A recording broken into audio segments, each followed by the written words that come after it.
Good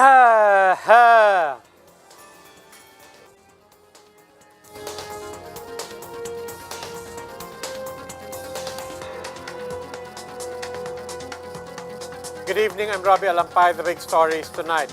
It might be a Merry Christmas after all, as hope grows that a vaccine will be available in the United States come December.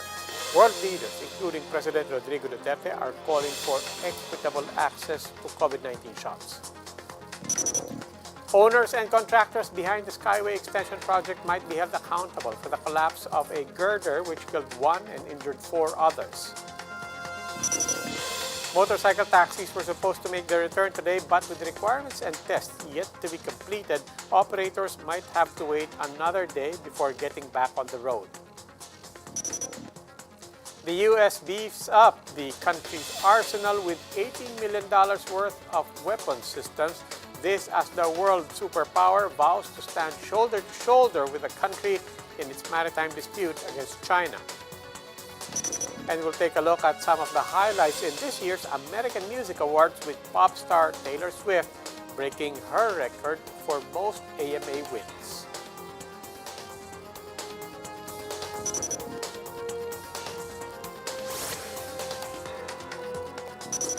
Speaking before world leaders, President Rodrigo Duterte has called on governments to ensure universal access to COVID-19 vaccines. He also supported calls for free and fair trade to help economies bounce back. Maricel Halili with the big story. It is a folly to assume that there can be pockets of safe havens in face of a global pandemic. We have to defeat the virus everywhere, or no one is safe.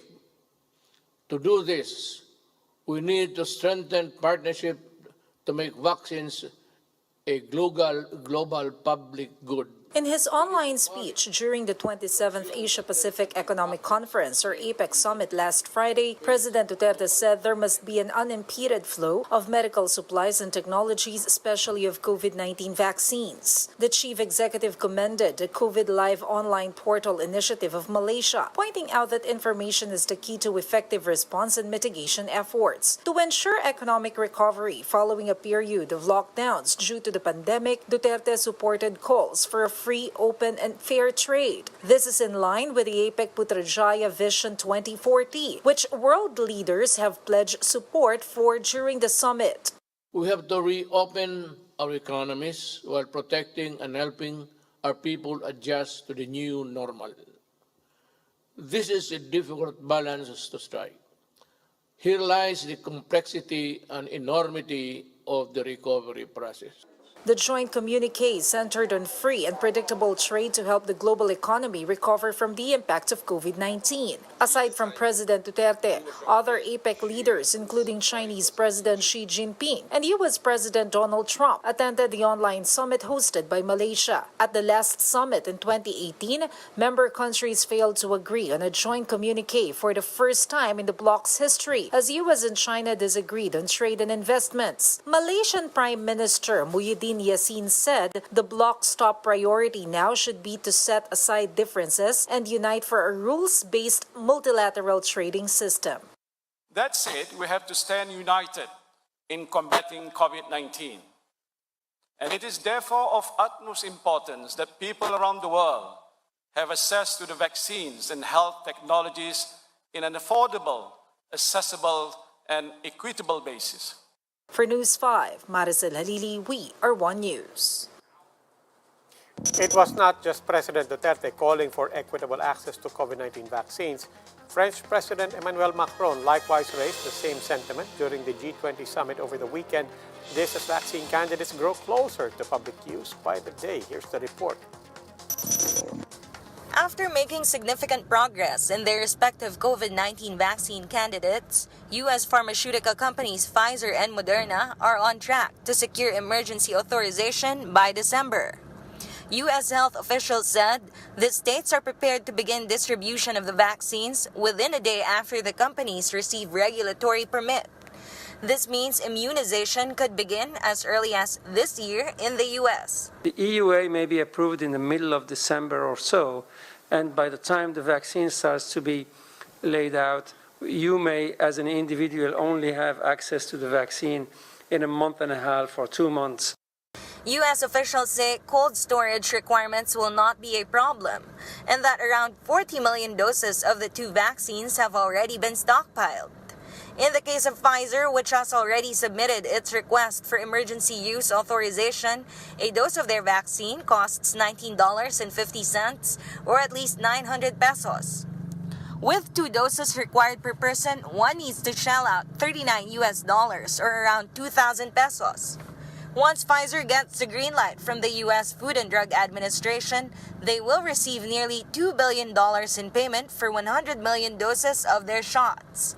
Americans who sign up for the clinical trials may also get quicker access to the vaccines, both of which were about 95% effective in major trials.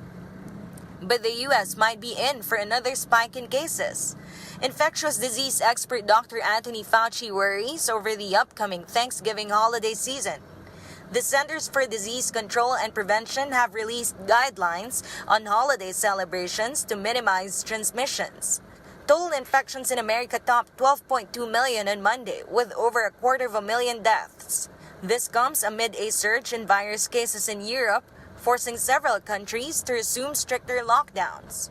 During the G20 virtual summit hosted by Saudi Arabia, French President Emmanuel Macron called for equitable access to COVID-19 vaccines, especially among poorer nations.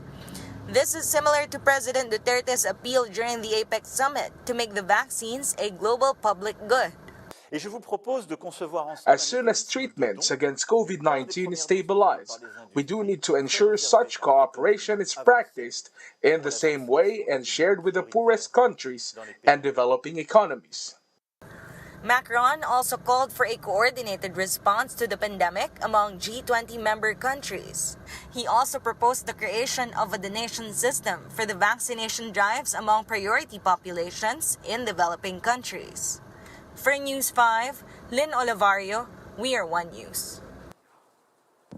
The Health Department has yet to finalize its list of priority individuals for COVID-19 vaccination amid rumors that certain politicians have already received shots in advance. The agency's warning in Greg Gregorio's report. While America's Pfizer and BioNTech are likely to secure emergency use authorization by December, over here in the Philippines, President Rodrigo Duterte has yet to release an executive order authorizing the Food and Drug Administration to issue an EUA to vaccine candidates. But even without it, the Health Department assured that negotiations are ongoing for a prepayment scheme for Pfizer's vaccines. The number of shots that the country will procure has yet to be announced. Kami po ay humihingi ng pasensya, but we have a confidentiality disclosure agreement with Pfizer. We cannot disclose any information as of this time. The DOH estimates initial cost for procurement to reach 3 billion pesos, 1.3 billion of which will be allotted for cold storage facilities. Pag nag-estima kami, hindi lang mismo yung presyo ng bakuna. Nilalagay natin dyan yung presyo ng pag-store, yung presyo ng pagdidistribute, at yung presyo kapag ini-implement na natin yan. As more companies release data about their candidate vaccines, the head said government is expected to shell out more money. The DOH is also yet to finalize the list of priority individuals for inoculation, which Vice President Leni Robredo earlier asked to be released. Pero kagaya nga ng sabi natin, tayo po ay nandito pa lang sa stage kung saan fina-finalize po natin ang plano, fina-finalize po natin yung mga criteria natin for identifying areas to be included and of course individuals. This also comes after Senate President Tito Soto claimed that Senator Ping Lacson and Congressman Martin Romualdez have already been vaccinated against COVID-19.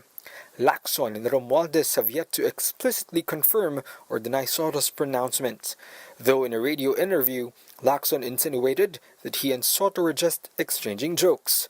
While the Senate President's claims have yet to be verified, inasmuch as the vaccines in question remain unnamed, the DOH warned against the distribution of unregistered shots. Tayo po ay may batas laban dito sa mga pagpamimigay, pagbebenta ng mga bagay or technology katulad ng bakuna na wala pa hong rehistro ng Food and Drug Administration. Meron pong kaukulang mga sanctions, ito pong mga nagbibigay ng mga ganito na walang rehistro. But for Soto, there are no violations if lawmakers have undergone COVID-19 vaccination.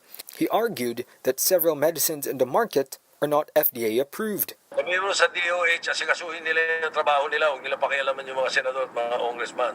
Ba't ba nakikialaman nyo yung mga senador at mga congressman? Kami pwede makialam sa kanila. The header urged the public to continue following minimum public health standards as the waiting game for a safe and effective COVID-19 vaccine continues. She said there should be no room for complacency, even if the latest data showed there are below 2,000 daily new cases in the recent days. For News 5, Greg Gregorio, we are One News. COVID-19 cases in Cagayan appear to have surged after restrictions were eased during the thick of evacuation and relief efforts. That's why local government is now looking into conducting mass testing in Tuguegarao. In an interview with Radio 5, Cagayan Governor Manuel Mamba said Tuguegarao has recorded 3 new COVID-19 cases today, while 15 new cases were reported last November 20. Mamba said the uptick could have been triggered after they relaxed protocols for additional responders and those who brought relief goods. Cagayan Governor clarified, though, that they will only be able to conduct rapid tests. He also says isolation centers are at the ready. Ina-isolate sa barangay, awa ng Diyos, hindi naman wala na po local transmission doon mismo sa isolation centers. But we have ang kwan lang ho dito, baka dumami ng dumami, ma-overwhelm po yung aming facilities.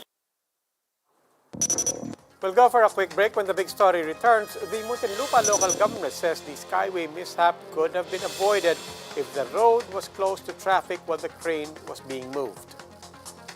For those eager to hop on motorcycle taxis, once again, you might have to wait some more, as some operators have yet to fully comply with requirements. The details later.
Good evening. You're still watching The Big Story. The Labor Department says the management behind the Skyway Extension project in Muntinlupa could be held liable for the construction mishap which claimed the life of one person over the weekend. Camille Samonte with the details. This video shows a steel girder falling on passing vehicles along the ongoing Skyway Extension project in Muntinlupa City. The incident, which occurred at the East Service Road on Saturday morning, killed at least 1 and injured 4 other people. Fortunately, 3 motorcycle riders were able to jump off from their vehicles a few seconds before the steel girder fell. Pagtalon ko, sabay ng pagbagsak ko sa semento, sabay din yung pagbagsak ng bakal sa motor ko. Pag bangon ko, nakita ko na lang na wala na, durog na yung sasakyan ko. Napakabilis po ng pangyayari. 1 taxi and 2 UV drivers who were also able to escape the scene could only watch as their vehicles got crushed. Sa tingin ko po dapat, bago kami pinahinto nung patrol, dapat sana paalisin nila muna kami at saka nila igalaw yung ikutin yung crane.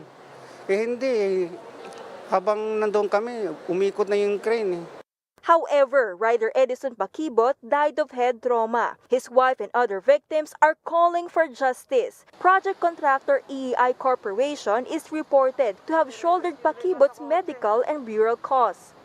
Kasi daanan po talaga siya, di ba? Kung tama po, kung may tamang protocol, tamang proseso doon, safety precautions, sana po hindi nangyari yun.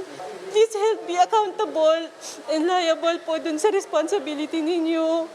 Other victims are also calling for the immediate release of assistance, which the private firm has vowed to provide. Officials from EAI Corporation and project proponent San Miguel Corporation held a meeting with Muntinlupa local government on Monday morning. EAI explained that a crane was being positioned to its next task when it tilted and fell on the steel girder. The operator, an employee of subcontractor Mayon Machineries, is facing raps for reckless imprudence resulting to homicide, multiple physical injury, and damage to property. In Monday's Laging Handa briefing, an occupational safety expert said the project contractor failed to identify the potential hazard to the motorists and passers-by. Have a toolbox meeting because every day they need to identify potential hazard in the workplace to make the necessary assessment and necessary control. So in this situation, I believe they were not able to assess the situation on the ground. That's why they were not able to anticipate the hazards that are potentially harmful to our welfare. The Muntinlupa LGU said EEI should have closed the road and prevented the vehicles from passing when the crane was being moved. The investigation is still ongoing, but LGU assures victims that the companies involved will be held accountable. Hindi nila lang basta pwedeng mag-apologize kasi may namatay. Whenever meron silang kakabit na bakal sa itaas, they should have informed the MTMB, yung traffic chief namin, para nakakapag-divert ng roads. For its part, the Labor Department has issued a work stoppage order against the Skyway Extension Project in Muntinlupa. Ang pagpapahinto po ng construction, EEI vows to review its safety protocols to ensure that it will not happen again. For News 5, Camille Samonte, we are One News. Motorcycle taxis are getting another chance to ply roads after the government allowed the resumption of its pilot study, but not all operators seem to be ready for the restart. Gerard de la Peña tells us why. Motorcycle taxis are supposed to be back on the road starting Monday. But the technical working group led by the Land Transportation Office noted that operators have yet to comply with some requirements. Angkas has already undergone inspection and has submitted pending requirements sought by transport officials. This includes riders' health declaration forms and background checking of records to ensure riders do not have a pending case with regulators. They are now waiting for official word from transport regulators before letting the riders hit the road. Bigay na po natin yung certificate of compliance natin kay Asig Galgante po, chairman po ng technical working group at LTO chief. And inaayos na po sa ngayon ang usapan nila. Hopefully po mabigyan na po tayo ng positive response on the matter. Other motorcycle taxi players, meanwhile, have yet to undergo inspection.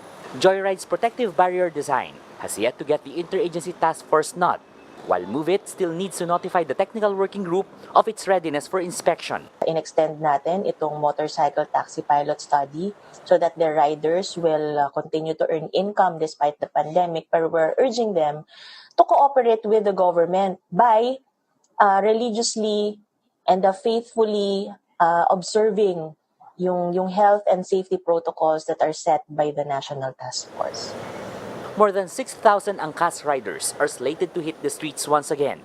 That's why the likes of Jonathan are excited for the additional income. Wala namang overtime sa trabaho ko eh. Kaya yung overtime ko yung sa labas, yun na lang sana may extra income na pandagdag. The pilot study will run for another 3 months and will also take place in Cebu and Cagayan de Oro. Data from the pilot run will be used by lawmakers to craft policies that will legalize the use of motorcycles for public transport. For News 5, Gerard de la Peña, we are One News. Transportation Secretary Arthur Tugade has ordered DOTR officials to submit their statements of assets, liabilities, and net worth, or SALNs, to the Task Force Against Corruption. Tugade directed the comparison for 3 periods of SALNs to see if there is substantial difference between filings. Justice Secretary Minardo Guevara said that the SALNs will be used to determine if their assets are grossly disproportionate to their salaries as possible indicator of graft and corruption. Guevara, who leads the task force, notes that it was the DOTR's initiative to submit SALINs and that other agencies are not required to do so. As for the appointment of resident ombudsmen in certain agencies, Guevara says they are still in talks with the Office of the Ombudsman. And these are the other big stories today. 11 years after the gruesome Maguindanao massacre, the Justice Department has indicted only 8 of 48 suspects in the second batch of complaints for the mass murder.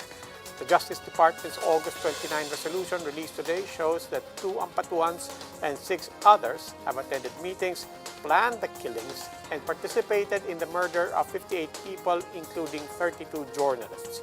The DOJ absolved the remaining 40, citing lack of evidence. The victim's lawyer, Nena Santos, expressed disappointment. She says it's another manifestation of impunity in this country.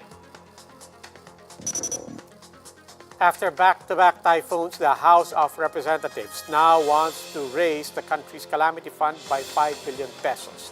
Speaker Lord Alan Velasco says they will lay out proposals during the bicameral conference for the 4.5 trillion peso budget for 2021. For example, Velasco says 2020's calamity budget is only worth 20 billion pesos when overall damage from the recent typhoons already amounts to more than 35 billion pesos. And in line with celebrations for World Toilet Day last week, the SWS released a report showing that 1 out of 10 Filipinos households do not own toilets. The 2019 survey reveals that while 90% of households have a toilet, 82% of these are poor flush or debujos. Of the 10% that do not have their own toilets, 4% have no toilet access at all, while the rest have access to shared toilets. World Toilet Day calls for action to address the global sanitation crisis with the goal of bringing water and sanitation for all by 2030. Let's take another break. When we come back, the U.S. asserts that no country, even big economies, can take away and convert Philippine resources. And let's take a peek at the Hybrid American Music Awards, where Taylor Swift emerged as the night's big winner. More after the break.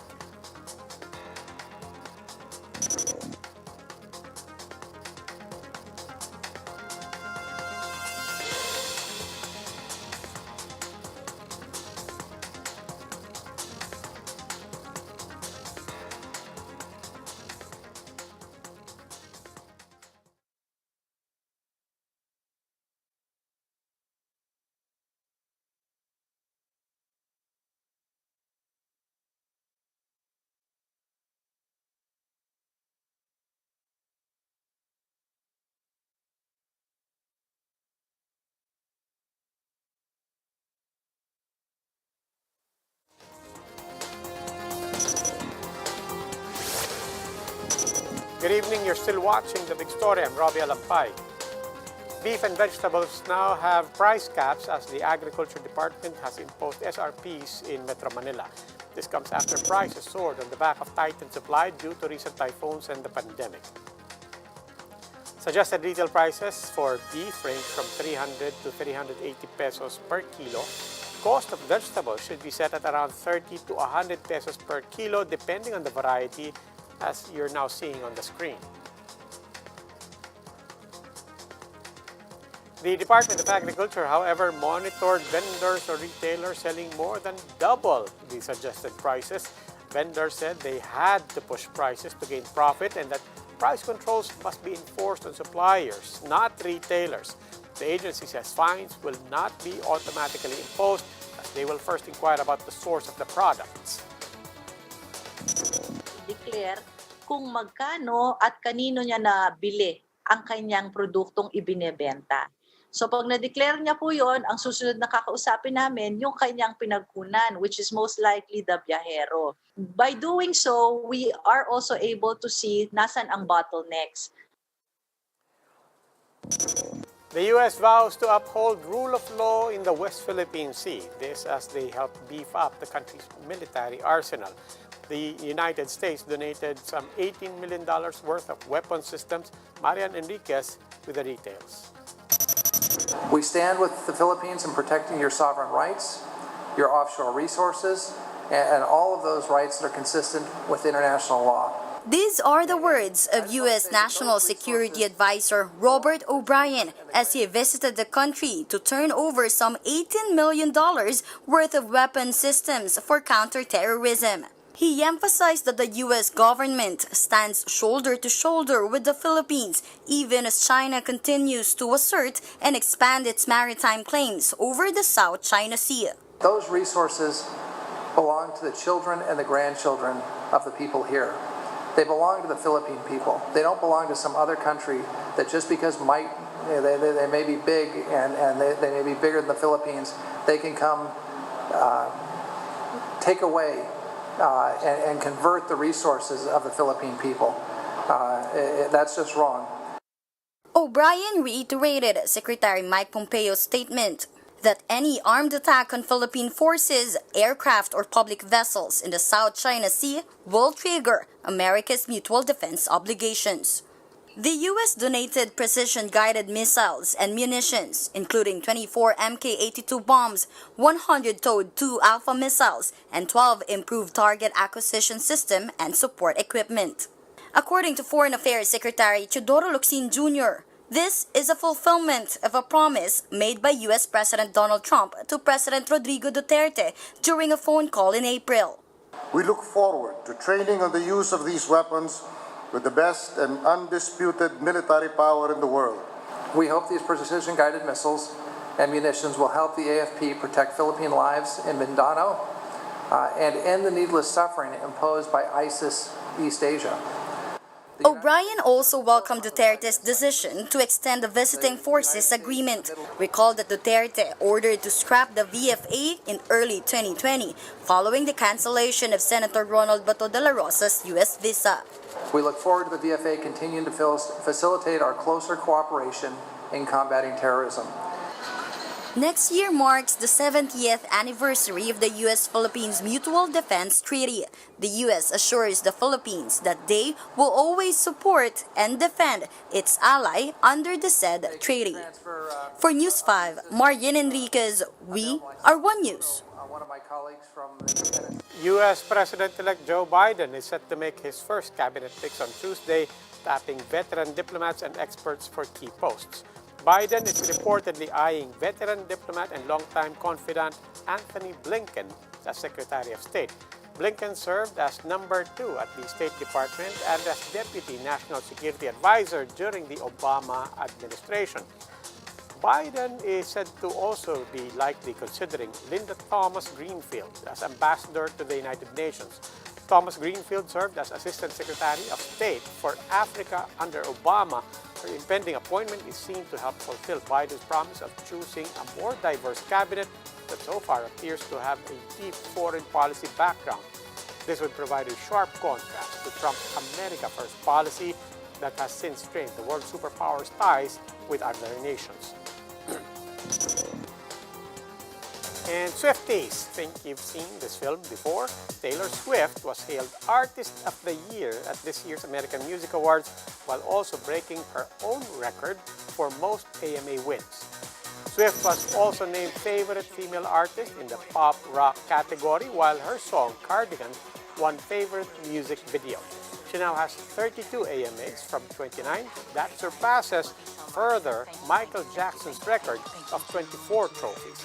The next big winner is The Weeknd, who took home Artist of the Year, Favorite Album for After Hours, and Favorite Song for Heartless in the Soul, R&B genre.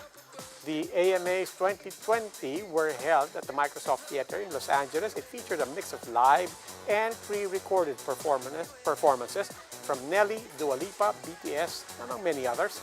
Host Taraji P. Henson also took the time to reflect on the ongoing public health crisis. It has been a long year, and now that 2020 is coming to an end, it's time to remember that we are one country, y'all, and we need to heal.